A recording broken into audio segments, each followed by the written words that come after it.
नमस्कार, मैं मनदीप कुमार आपका एसके बुक्स के यूट्यूब चैनल पर स्वागत करता हूं। आज जो हम बात करेंगे वो है सॉल्व पेपर 2022 सेकंड पेपर है ये फिजिक्स का। उसका पार्ट 1 यहाँ पे हम स्टार्ट करने वाले हैं। तो पार्ट 1 स्टार्ट करने से पहले मैं आपको हमारी बुक्स के बारे में जानकारी देना चाहूँगा। यहाँ पे हमने 3 बुक्स दिखाई हुई है, Agniveer Vayu Indian air force science subject recruitment test, physics air force X group recruitment exam. और इस बुक से हमने पेपर लिया है Agniveer Vayu Indian air force science subject practice paper. ये पेपर इसी बुक से है। तो थ्योरी के लिए आप ये बुक्स रेफ़र कर सकते हैं और पेपर्स जो है इस बुक में आपको मिल जाएंगे। तो इसमें बहुत अच्छी जो है हमने बुक्स में थ्योरी और जो न्यूमेरिकल्स है बहुत अच्छे डिज़ाइन किए हैं। तो स्टार्ट करते हैं। सॉल्व पेपर हम करेंगे 2022 का फिजिक्स का paper 2 part 1।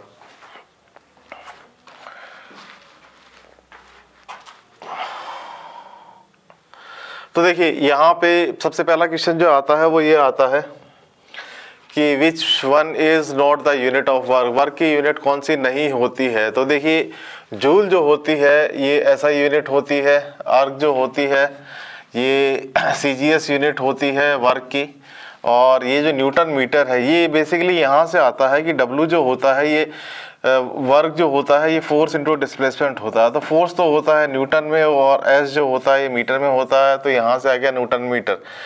But KG metre पर सेकंड को अगर हम देखेंगे तो केजी होता है मास और मीटर पर सेकंड होता है वेलोसिटी। तो ये आता है मोमेंटम। तो मोमेंटम जो है that is not the unit. तो इसमें ये पूछा है कि which one is not the unit, कौन सी यूनिट नहीं है। तो ये 3 तो है और ये चौथी नहीं है। तो ये करेक्ट आंसर है केजी मीटर पर सेकंड। चलिए नेक्स्ट क्वेश्चन देखते हैं।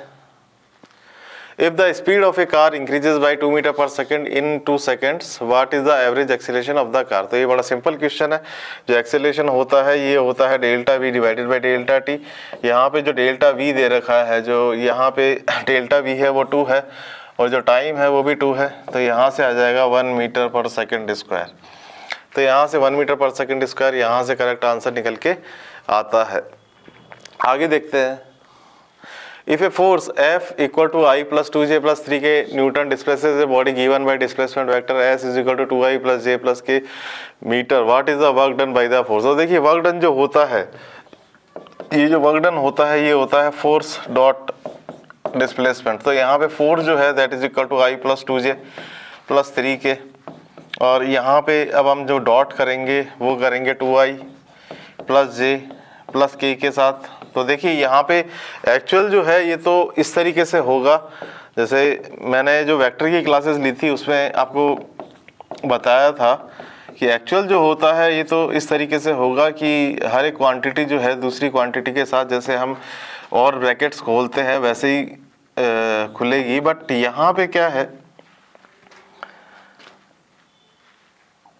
यहाँ पे क्या है कि मैं इसका शॉर्ट करने का तरीका भी बता दूंगा आपको कि किस तरीके से करते हैं। तो 3K dot 2I plus 3K dot J plus 3K dot K। तो इस तरीके से अगर आप देखेंगे तो यहाँ पे क्या है कि ये जो टर्म है I डॉट 2I तो ये तो हो जाएगी 2, I plus I dot J जो है ये हो जाएगा 0, I डॉट K हो जाएगा 0, और ये J डॉट I जो है ये 0 हो जाएगा, 2J डॉट J 2 हो जाएगा, 2J डॉट K 0 हो जाएगा, और K dot I 0, K dot J 0 और K dot K 3K dot K 3 हो जाएगा। तो यहाँ से आ जाएगा 7 जूल। तो इस तरीके से 7 जूल जो है ये करेक्ट आंसर निकल के आता है। सी इज़ द करेक्ट ऑप्शन। तो यहाँ से ये करेक्ट ऑप्शन है। आगे देखते हैं नेक्स्ट क्वेश्चन। अब देखिए ये क्वेश्चन क्या कहता है कि if normal force on a body by a surface is 100 Newton and friction force is 98 Newton, what is the coefficient of friction. तो जो कोएफिशिएंट ऑफ फ्रिक्शन होता है ये होता है यहाँ पे that is the friction force. ये फ्रिक्शन फोर्स होता है और divided by normal force, divided by normal force. तो फ्रिक्शन फोर्स यहाँ पे कितना है, ये फ्रिक्शन फोर्स जो है ये है 98 और जो नॉर्मल फोर्स जो है दैट इज 100। तो यहाँ पे आ जाएगा 0.98। तो यहाँ से ये जो है करेक्ट ऑप्शन निकल के आता है coefficient of friction is equal to 0.98। तो यहाँ पे बड़ा ही सिंपल क्वेश्चन था। इसमें ये पेपर हम वही सॉल्व कर रहे हैं जो क्वेश्चंस आए हुए हैं। अब देखिए यहाँ पे two stones are wheeled in a circle with a ratio of radius of circle r1 by r2। जो r1 by r2 है, मतलब एक दो स्टोन है, एक को यहाँ पे r1 रेडियस का है और दूसरा जो है ये r2 रेडियस का है, और इनको क्या है कि समथिंग ओमेगा 1 से इसको घुमाया जा रहा है और ओमेगा 2 से इसको घुमाया जा रहा है। तो जो रेशियो ऑफ सेंट्रीपेटल एक्सेलेरेशन है, देखिए सेंट्रीपेटल एक्सेलेरेशन जो होता है, ये एक्सेलेरेशन होता है ओमेगा स्क्वायर आर, ये सेंटर की तरफ होता है, इसलिए इसको सेंट्रीपेटल एक्सेलेरेशन बोला जाता है। तो जैसे इस तरफ अगर लीनियर वेलोसिटी है v2 तो इधर की तरफ सेंट्रीपेटल एक्सेलेरेशन होगा सेंटर की तरफ। उसी तरीके से यहाँ पे अगर v1 वेलोसिटी है लीनियर तो इस तरीके से सेंट्रीपेटल एक्सेलेरेशन इस तरफ आएगा, हमेशा लीनियर वेलोसिटी के परपेंडिकुलर आएगा। तो एक्सेलेरेशन जो है ये ओमेगा स्क्वायर आर होता है। तो अब देखिए यहाँ पे क्या है, अब मैं अगर a1 बाई a2 करूँगा, a1 मैं पहले लिखता हूँ तो ये आ जाता है ओमेगा 1 स्क्वायर r1, और जो a2 है ये आ जाता है यहाँ से ओमेगा 2 स्क्वायर r2। तो यहाँ से a1 बाई a2 जो है ये आ जाता है यहाँ से omega 1 square divided by omega 2 square, और यहाँ पे आ जाता है r1 डिवाइडेड बाई r2, और यहाँ पे आ जाता है a1 divided by a2। Omega 1 by omega 2 देखिए यहाँ पे क्या है, ये है 1 बाई 2 और ये इसका होल स्क्वायर, और r1 बाई r2 क्या है, यहाँ से 1 बाई 2, तो ये 1 बाई 2 आ गया। तो जो a1 बाई a2 है इसका रेशियो आ गया यहाँ से 1 बाई 8। तो मैं ये कह सकता हूँ कि जो a1:a2 है ये 1:8 का रेशियो है। तो देखिए यहाँ पे जो करेक्ट आंसर है वो निकल के आता है D, 1:8 का रेशियो हम इस तरीके से निकाल सकते हैं। सिंपल क्वेश्चन है, ज़्यादा हार्ड नहीं है। आगे नेक्स्ट क्वेश्चन देखते हैं हम। If a capacitor of 2 microfarad capacitance is joined across a cell of EMF 2 volt, what will be the energy stored in the capacitor? तो देखिए जो एनर्जी स्टोर्ड होती है कैपेसिटर में ये होती है हाफ सी वी स्क्वायर। तो यहाँ से आ गया हाफ, और सी कितना है यहाँ से 2 माइक्रोफेरेड, और v स्क्वायर कितना है यहाँ से, अगर v की बात करेंगे तो ये है 2 वोल्ट, तो ये आ गया 2 × 2, तो यहाँ से निकल के आ जाता है 4 × 10⁻⁻6 जूल। तो यहाँ से जो आंसर है ये हमारे पास सीधा सीधा निकल के आता है 4 × 10⁻⁻6 जूल। तो सिंपल क्वेश्चन है, सिंपल फार्मूला बेस्ड क्वेश्चन है। आप थोड़ा सा कॉन्सेप्ट और थोड़ा सा न्यूमेरिकल प्रॉब्लम सॉल्व करके आप इन क्वेश्चंस को अच्छे तरीके से कर सकते हैं। अब देखिए नेक्स्ट क्वेश्चन है फोर्स, कि a force of 5 × 10⁻6 newton is applied to a wire of length 1 metre. तो एक वायर है और जो वायर का लेंथ है वो है 1 मीटर, और यहाँ से इसका क्रॉस सेक्शन एरिया जो है, ये क्रॉस सेक्शन एरिया है यहाँ से 2.5 × 10⁻⁻2 मीटर स्क्वायर। और यहाँ से क्या होता है कि इसको जब स्ट्रेच करते हैं तो ये वायर जो है यहाँ से यहाँ तक का एक्सटेंड हो जाता है, और यहाँ से यहाँ तक का जो लेंथ है जो स्ट्रेच होता है वो है 1 mm, और ये जो ओरिजिनल लेंथ है वो तो 1 मीटर है ही। क्रॉस सेक्शन एरिया यहाँ पे इतना दे रखा है, और जो फोर्स लग रहा है, ये जो फोर्स है ये है 5 × 10⁻6 न्यूटन। अब देखिए क्या होगा, यहाँ पे हमको पूछा है कि what is the value of Young's modulus. तो देखिए यंग्स मॉडुलस क्या होता है, जो यंग्स मॉडुलस होता है वो होता है force divided by area divided by delta L divided by L. तो यहाँ से आ जाता है F L divided by A delta L. तो अब इनकी वैल्यूज़ हमको पुट करनी है। तो ये फोर्स क्या है यहाँ पे, तो देखिए फोर्स है 5 × 10⁻6, जो लेंथ है वो है 1 मीटर, और जो एरिया है वो है 2.5 × 10⁻⁻2, और जो लेंथ है जिस लेंथ से स्ट्रेच हुआ है, देखिए 1 mm है, तो इसको SI यूनिट में कन्वर्ट करना पड़ेगा, तो ये 10⁻³ मीटर आएगा। तो यहाँ से आएगा 10⁻³ मीटर, तो ये आ जाएगा 2 × 10⁻6 + 5, तो यहाँ से आ जाएगा 2 × 10⁻11, तो यहाँ से आ जाता है 2 × 10⁻11 न्यूटन पर मीटर स्क्वायर। तो इस तरीके से ये सिंपल सा क्वेश्चन है, सारे पैरामीटर हमको दे रखे, बस फार्मूला याद होना चाहिए कि यंग्स मॉडुलस क्या होता है। ये होता है force by area divided by change in length divided by original length. तो इससे आप निकाल सकते हैं। चलिए देखिए, अच्छा क्वेश्चन आया है आगे, what is the dimensional formula of latent heat. Latent heat का क्या फार्मूला होता है, तो देखिए Q जो होता है, ये Q होता है M मल्टीप्लाइड बाई L। जो Q है इसकी जो यूनिट होती है ये होती है M1 L2 T-2, और इधर जो है मास है और ये लेटेंट हीट L है। लेटेंट हीट इसको मैं स्पेशली कुछ L नोट कर देता हूँ ताकि थोड़ा कन्फ्यूज़न नहीं हो इसमें। तो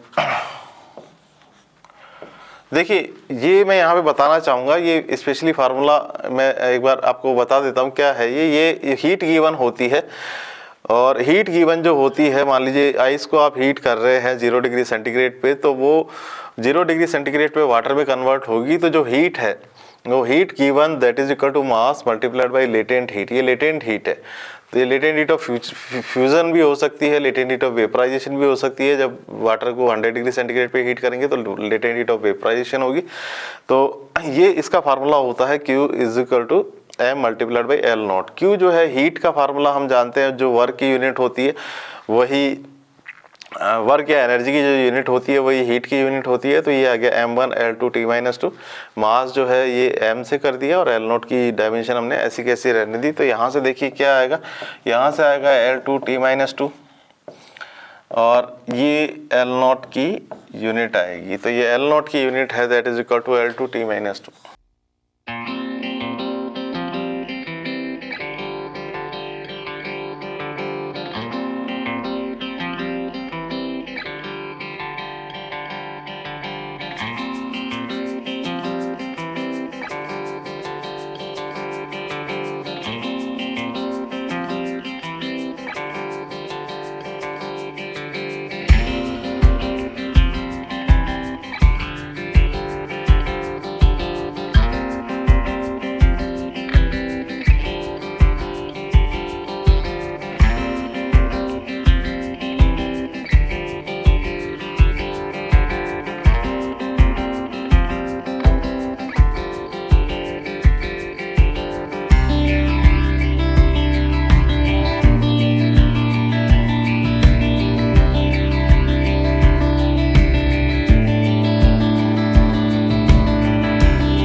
तो यहाँ से ये क्वेश्चन भी हमने किया, आसान सा क्वेश्चन था, अच्छा क्वेश्चन था। पर अब देखिए ये आया है, the efficiency of a Carnot engine working between 127 degree centigrade and 147 degree centigrade.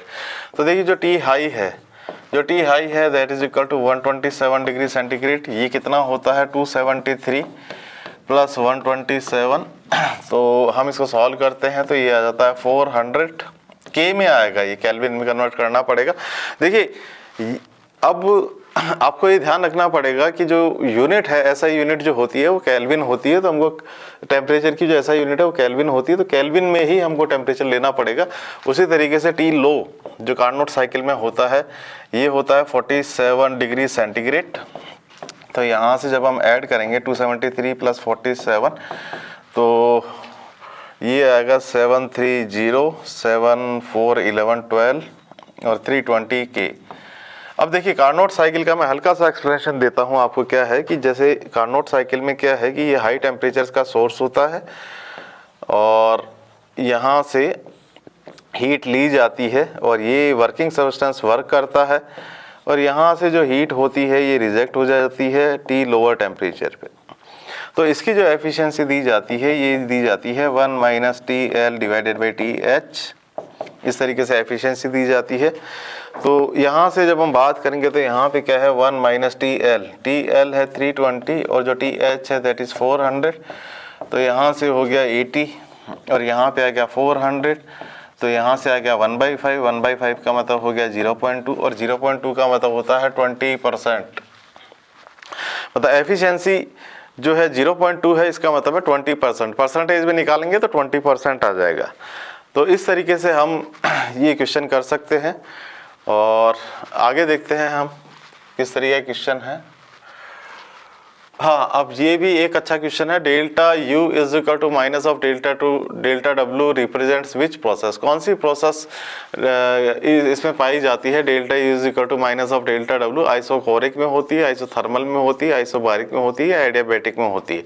तो देखिए मैं सबसे पहले सिंपल फार्मूला लिखता हूँ, जो फर्स्ट लॉ ऑफ थर्मोडायनेमिक्स है वो है DQ is equal to DU plus delta W, या इसको इस तरीके से भी लिख सकते हैं, delta Q is equal to delta U plus delta W। अब देखिए यहाँ पे क्या होता है, अब ये प्रोसेस कैसे कब पॉसिबल है, मतलब ये इक्वेशन कब पॉसिबल है, ये वाली इक्वेशन जब पॉसिबल है जब ये तो हो जाए 0 और यहाँ पे आ गया delta U plus delta W और यहाँ पे हो जाए delta U that is equal to minus of delta W।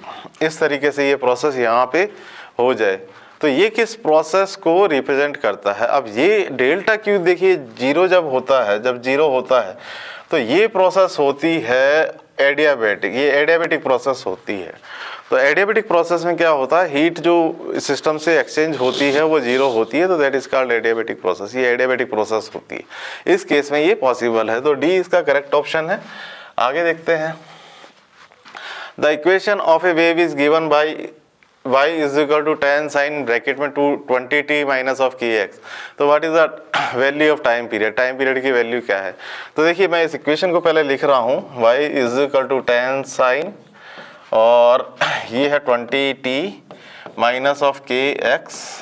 तो अब नॉर्मल जो इक्वेशन होती है वेव की, तो ये होती है a sine omega t minus of kx, ये इस तरीके से होती है। तो टाइम पीरियड पूछा है, तो देखिए ये जो ओमेगा है ये 20 के बराबर है और ओमेगा होता है यहाँ से 2 पाई डिवाइडेड बाई टाइम, तो यहाँ से टाइम पीरियड आ जाता है that is equal to pi divided by 10। तो यहाँ से पाई डिवाइडेड बाई 10 जो है ये इसका टाइम पीरियड आ जाता है यहाँ पे, t is equal to pi divided by 10। आगे देखते हैं ये क्वेश्चन, ये बड़ा अच्छा क्वेश्चन है, बहुत कॉन्सेप्चुअल क्वेश्चन है।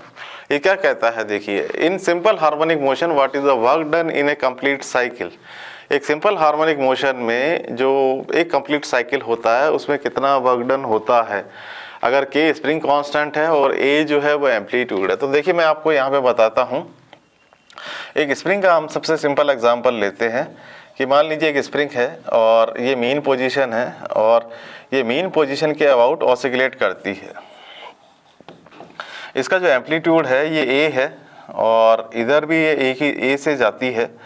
तो ये कंप्लीट साइकिल, मतलब ये इधर गई और इधर आई, फिर इधर गई और फिर इधर आई। तो इस कंप्लीट साइकिल में कितना वर्क डन हुआ। तो देखिए मैं यहाँ पे वैसे तो एक सिंपल एग्जांपल लेके आपको बता देता हूँ कि जो टोटल एनर्जी का ग्राफ होता है, जो टोटल एनर्जी होता है amplitude minus a x equal to 0 और x इक्वल टू a तक, तो ये एक स्ट्रेट लाइन होता है, एनर्जी में कोई चेंज नहीं होता है। अब टोटल एनर्जी में कोई चेंज नहीं होता, हाँ काइनेटिक एनर्जी पोटेंशियल एनर्जी जरूर चेंज होती रहती है। तो यहाँ पे अगर मैं सीधा कहना चाहूँ तो यहाँ पे मैं ये भी कह सकता हूँ कि जो वर्क डन है वो 0 है। और दूसरे तरीके से अगर आप सॉल्व करना चाहते हैं तो इसको इस तरीके से देखिए कि जैसे ये मास है और लेट अस से मैंने इसको यहाँ पे डिस्प्लेस किया x से, तो जो फोर्स है वो लग रहा है इधर की तरफ और यहाँ से अगर मैं टोटल वर्क डन अगर लेना चाहूँ कि टोटल वर्क डन कितना होगा, तो मैं करूँगा कि x मल्टीप्लाइड बाई dx और मल्टीप्लाइड बाई cos 180, जब ये पार्टिकल यहाँ से यहाँ जा रहा है तब, और इसका इंटीग्रेशन तो ये होगा w मैं कर देता हूँ 1, तो यहाँ से आएगा माइनस का और x जो है ये 0 से a तक जा रहा है, तो यहाँ पे आ जाएगा माइनस का हाफ k a स्क्वायर। उसी तरीके से क्या है कि जब यहाँ से जब ये इधर आएगा तो देखिए फोर्स लग रहा है इधर की तरफ और डिस्प्लेसमेंट भी हो रहा है इधर की तरफ।